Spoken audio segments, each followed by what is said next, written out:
All right, so I'm going to break down a clip here. In this case, Brian makes a save. Okay. Instantly, I get wide. I'm looking for the ball. I always want the ball at my feet. I like being surrounded by players that always want the ball. I'm only saying, like, give me the ball, give me the ball, give me the ball, give me the ball. Shipley is getting wide to provide another option. Gavin's chilling here. Okay.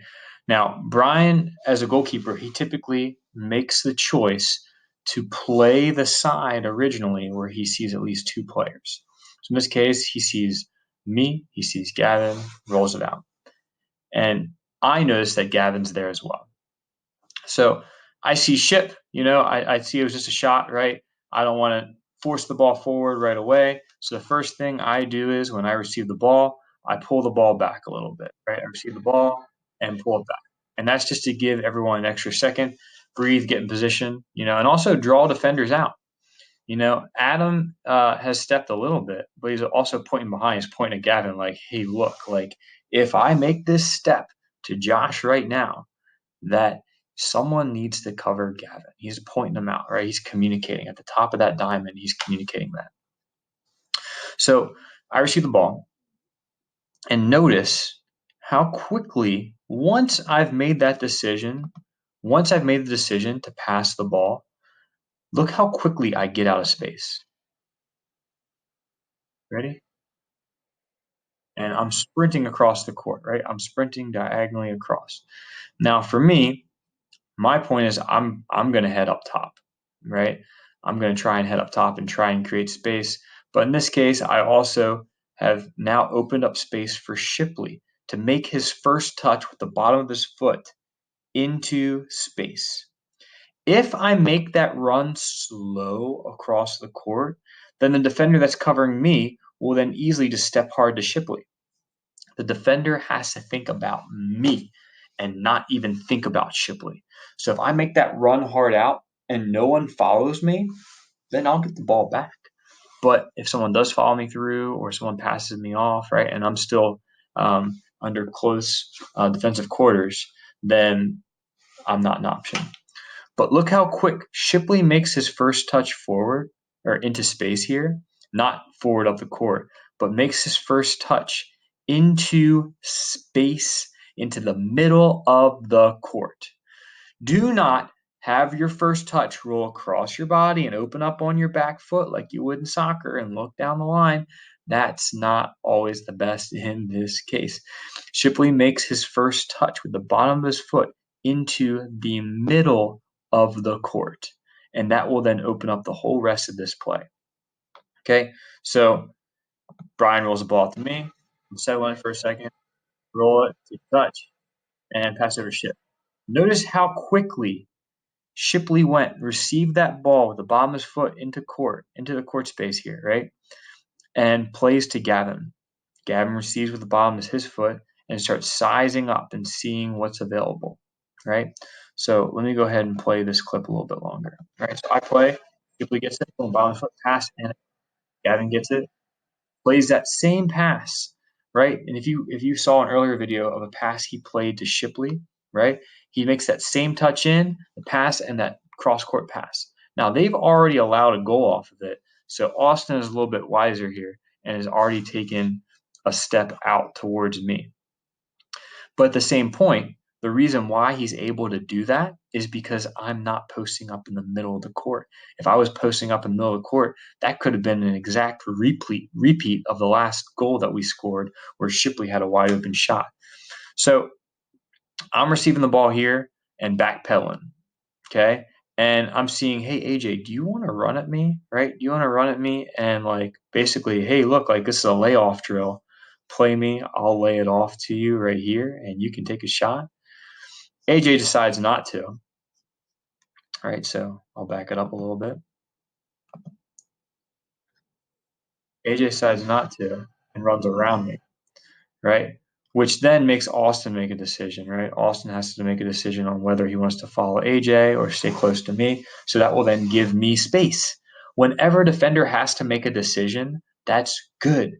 So AJ continues around, but I've now noticed, hey, look, all the attention's on me. By Gavin playing that hard pass there and them already conceding a goal, And now they're all paying back attention here, which allows Gavin to take, if Gavin were to like move up in here a little bit, I take that first touch, and Gavin receives that ball, he now has a wide open shot.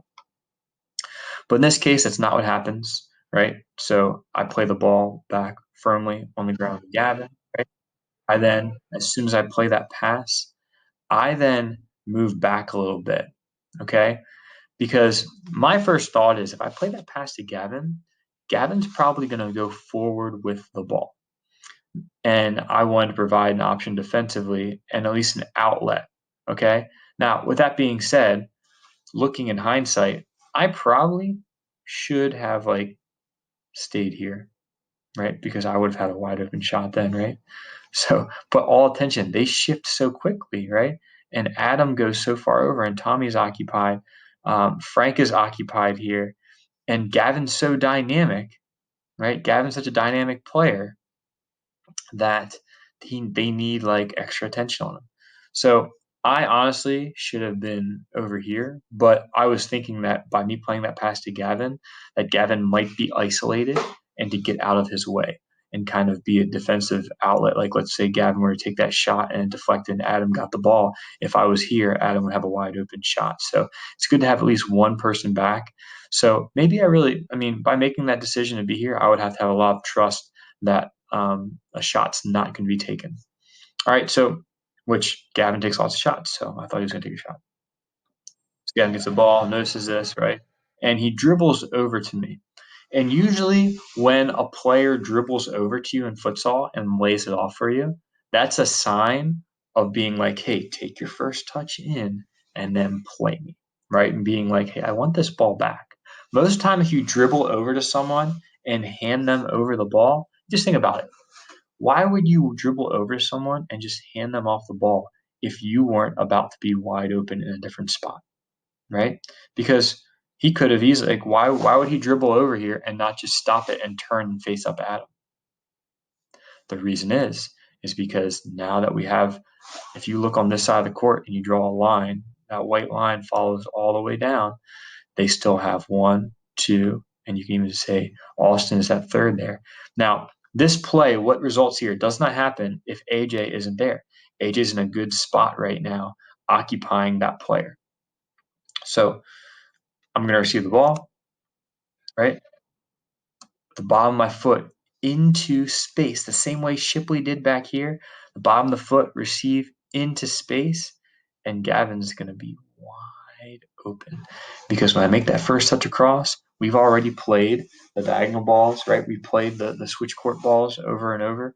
By me taking that first touch into space there, they already think, all right, we're going to have to shift back that way, right? We're going to shift back over to this side of the court over here. So I take that touch there and just get this defender to take one step in for me to play a pass really laying off for Gavin to take a shot.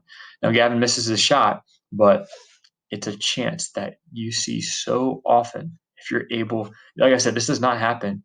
If AJ isn't occupying this defender, and if we haven't been connecting these passes so efficiently, then this does not open up. So first touch towards the middle of the court, play him, and a shot. Right? Doesn't go in, but still overall good play. So let's go ahead and rewatch the clip from the beginning. Right?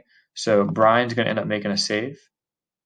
Right? And right?